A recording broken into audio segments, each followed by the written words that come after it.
ಮುಡಾ ಪ್ರಕರಣಕ್ಕೆ ಸಂಬಂಧಪಟ್ಟಂತೆ ಜಾರಿ ನಿರ್ದೇಶನಾಲಯ ಇಡಿ ಈಗಾಗಲೇ ಎಂಟ್ರಿ ಕೊಡ್ತಾ ಇದೆ.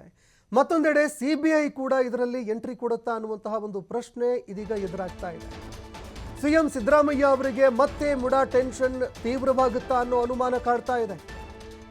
ಮುಡಾ ಕೇಸ್ನ ತನಿಖೆಗೆ ಸಿಬಿಐ ಎಂಟ್ರಿ ಆಗುತ್ತಾ ಅನ್ನುವಂತಹ ಒಂದು ಪ್ರಶ್ನೆ ಕೂಡ ಈಗ ಕಾಡ್ತಾ ಇದೆ. ಯಾಕಂದ್ರೆ ಈ ಒಂದು ಪ್ರಕರಣಕ್ಕೆ ಸಂಬಂಧಪಟ್ಟಂತೆ ಧಾರವಾಡ ಹೈಕೋರ್ಟ್ನಲ್ಲಿ ಹೈ ವೋಲ್ಟೇಜ್ ವಿಚಾರಣೆ ಮುಂದುವರಿತಾ ಇದೆ. ಧಾರವಾಡ ಹೈಕೋರ್ಟ್ನಲ್ಲಿ ವಿಚಾರಣೆ ನಡೀತಾ ಇದೆ. ಸಿಬಿಐ ತನಿಖೆಗೆ ನೀಡಬೇಕು ಅಂತ ಆಗ್ರಹಿಸಿ ಸ್ನೇಹಮಯಿ ಕೃಷ್ಣ ಅವರು ಹೈಕೋರ್ಟ್ ಮೆಟ್ಟಿಲೇರಿದ್ರು. ಸ್ನೇಹಮಯಿ ಕೃಷ್ಣ ಅವರು ಸಿಬಿಐ ತನಿಖೆಗೆ ನೀಡಬೇಕು ಅಂತ ಹೈಕೋರ್ಟ್ ಮೆಟ್ಟಿಲೇರಿದ್ದಾರೆ. ಹೀಗಾಗಿ ಹೈಕೋರ್ಟ್ನಲ್ಲಿ ವಾದ ಪ್ರತಿವಾದ ಮುಂದುವರಿತಾ ಇದೆ. ಒಂದೆಡೆ ಸಿಎಂ ಸಿದ್ದರಾಮಯ್ಯ ಅವರ ಪರ ವಕೀಲರು ಈಗಾಗಲೇ ಲೋಕಾಯುಕ್ತ ಅಧಿಕಾರಿಗಳು ವಿಚಾರಣೆ ಮಾಡ್ತಾ ಇದ್ದಾರೆ. ವರದಿ ಕೇಳಿತ್ತು ಕೋರ್ಟು. ವರದಿ ಬರೋವರೆಗೆ ಕಾದು ನೋಡಬೇಕು, ಅದಾದ ನಂತರ ಮುಂದುವರೆದ್ರೆ ತಪ್ಪಿಲ್ಲ ಅಂತ ಒಂದೆಡೆ ಸಿಎಂ ಸಿದ್ದರಾಮಯ್ಯ ಅವರ ಪರ ವಕೀಲರು ವಾದ ಮಂಡನೆ ಮಾಡ್ತಾ ಇದ್ದಾರೆ.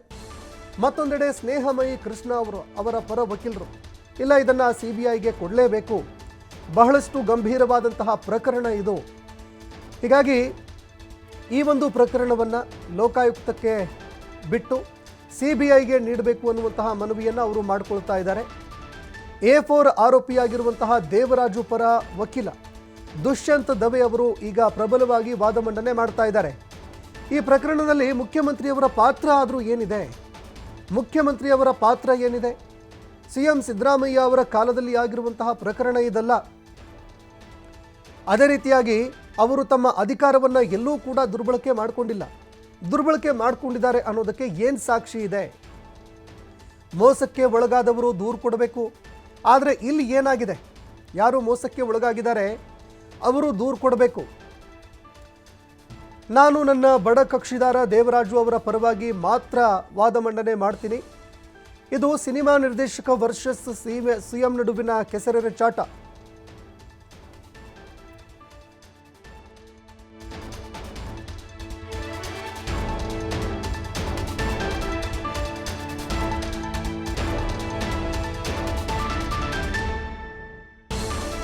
ಇನ್ನು ದೇವರಾಜು ಅವರು ಲಂಚ ಕೊಟ್ಟಿಲ್ಲ, ದೇವರಾಜು ಅವರು ಎಲ್ಲೂ ಕೂಡ ಲಂಚ ಕೊಟ್ಟಿಲ್ಲ, ಲಂಚ ಕೂಡ ಪಡೆದುಕೊಂಡಿಲ್ಲ.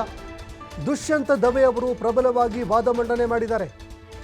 ಈ ಪ್ರಕರಣದಲ್ಲಿ ಸಿಎಂ ಸಿದ್ದರಾಮಯ್ಯ ಅವರ ಪಾತ್ರ ಇಲ್ಲ. ಅದೇ ರೀತಿ ದೇವರಾಜು ಅವರು ಎಲ್ಲೂ ಕೂಡ ಯಾರಿಗೂ ಲಂಚ ಕೊಟ್ಟಿಲ್ಲ ಅಥವಾ ಲಂಚವನ್ನು ಕೂಡ ಪಡೆದುಕೊಂಡಿಲ್ಲ. ದುಷ್ಯಂತ ದವೆ ವಾದಕ್ಕೆ ಹೈಕೋರ್ಟ್ ಕೂಡ ಪ್ರತಿಕ್ರಿಯೆ ಕೊಟ್ಟಿದೆ.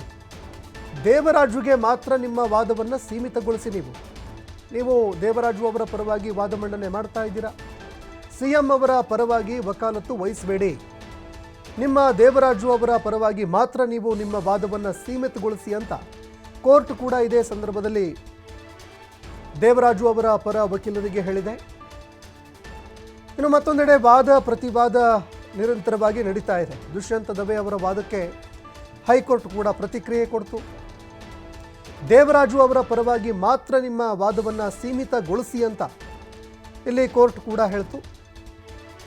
ಹೀಗಾಗಿ ವಾದ ಪ್ರತಿವಾದ ನಡೀತಾ ಇದೆ. ಒಂದೆಡೆ ಇಡಿ ಅಧಿಕಾರಿಗಳು ಮಧ್ಯಪ್ರವೇಶ ಮಾಡಿದ್ದಾರೆ.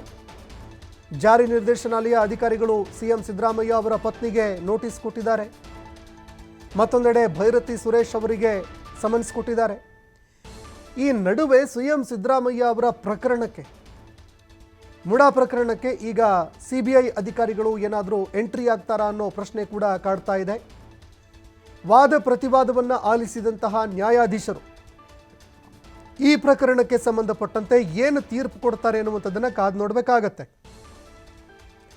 ಯಾಕಂದರೆ ಪ್ರಮುಖವಾಗಿ ಈ ಪ್ರಕರಣದಲ್ಲಿ ಈಗಾಗಲೇ ಲೋಕಾಯುಕ್ತ ಅಧಿಕಾರಿಗಳು ತನಿಖೆ ಮಾಡ್ತಾ ಇದ್ದಾರೆ. ಇಡಿ ಅಧಿಕಾರಿಗಳು ಮಧ್ಯಪ್ರವೇಶ, ಮತ್ತೊಂದೆಡೆ ಸಿಬಿಐ ಅಧಿಕಾರಿಗಳ ಟೆನ್ಷನ್ ಕೂಡ ಎದುರಾಗುವಂತಹ ಸಾಧ್ಯತೆ ಇದೆಯಾ ಅನ್ನೋ ಪ್ರಶ್ನೆ ಕಾಡ್ತಾ ಇದೆ.